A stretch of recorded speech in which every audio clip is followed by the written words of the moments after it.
রাধে রাধে সবাইকে। এখন প্রায় সন্ধে হয়ে গেছে, যেহেতু কোজাগরী লক্ষ্মী পুজো তাই আমাদের সন্ধ্যের পরেই হয়। তো এখন এই যে সন্ধে হয়ে গেছে, মাকে সাজিয়ে গুছিয়ে একদম রেডি করে দেওয়া হয়েছে। কেমন লাগছে বলুন তো?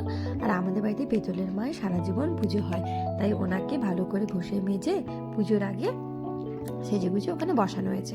এবার মায়ের সামনে ভোগের জন্যে সব কিছু খাবার যেগুলো আমাদের সারাদিন রান্না হয়েছে সেগুলো সব সাজিয়ে দেওয়া হয়েছে। তো যেগুলো রান্না হয়েছে সেগুলোর মধ্যে আমাদের অনেক কিছু আছে, যেমন খই, নারকেলের নাড়ু, চিড়ের নাড়ু, চিনির নাড়ু, আবার যেটা গুড়ের নারকেলের নাড়ু হয় ওটা, বিভিন্ন রকমের ফল কেটে দেওয়া হয়েছে। আর যেগুলো মেন প্রসাদ সেগুলো আছে খিচুড়ি, সাথে লাবড়া, 5 রকমের ভাজা, 5 রকমের মধ্যে আছে আলু, কুমড়ো ভাজা, বেগুন ভাজা, পটল ভাজা, বিনসের ভাজা, আর তার সাথে আছে লুচি, সাথে পায়েস, আর সাথে আছে পোলাওয়ের সাথে কাশ্মীরি আলুর দম, আর আছে ফ্রুটস চাটনি, আর আছে মিষ্টি।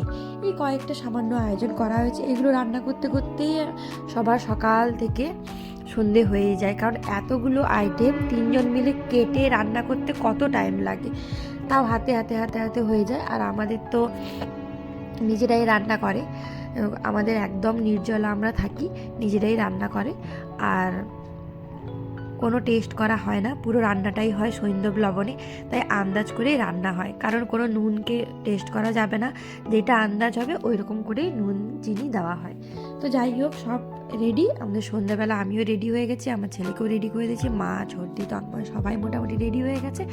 এবার পুজোতে বসবো। এই যে আমাদের পুরোহিত, সবাই দেখে নাও, এই যে আমাদের পুরোহিত বসেছেন পুজো করতে। তো এরপর এখন পুজো শুরু হবে।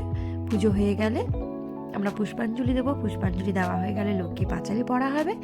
এই যে এখন বসেছেন মা, ছোটদি পুজো করতে, এবার পাঁচালি পড়া হচ্ছে, আমিও বসে আছি আমার ছেলেকে নিয়ে।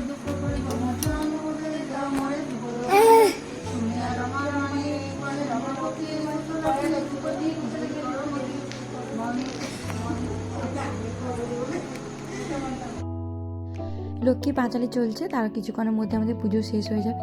আর আমি আজকে একটা কমলা কালারের শাড়ি পরেছি। আমার অনেকদিন থেকে একটা কমলা কালারের পরার খুব ইচ্ছে ছিল। তো মা লক্ষ্মী শুনেছি কমলা কালারটা নাকি খুব পছন্দের, তাই আমিও ভেবেছিলাম তাহলে একটা কমলা কালারেরই শাড়ি পরি।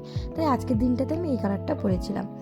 আর আমার ছেলে এই যে পাশে এত ছটপট করছে, মন দিয়ে আমি ঠিক করে পুজোটাই করতে পারছি না, একটু বসে আছি একটু উঠছি, এত ছটপট করছে, ওকে নিয়ে রাখা একদম দায়। একবার এর কোলে দিচ্ছে, একবার তার কোলে দিচ্ছে। তো পাঁচালি প্রায় পড়া শেষ, এরপরে পুষ্পাঞ্জলি দেবো, তারপরে পুজোটা শেষ হয়ে যাবে, তারপরে করা হবে খাওয়ার আয়োজন।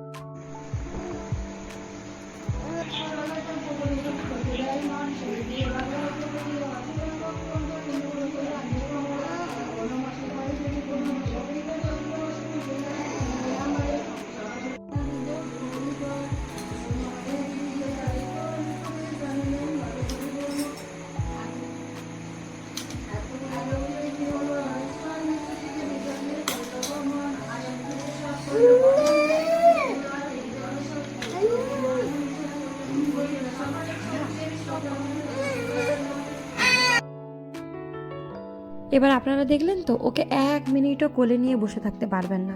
পুজো কি করবেন? পুজোর পরে ওকে নিয়ে এসে প্রণাম করাতে, তুমি প্রণাম করো।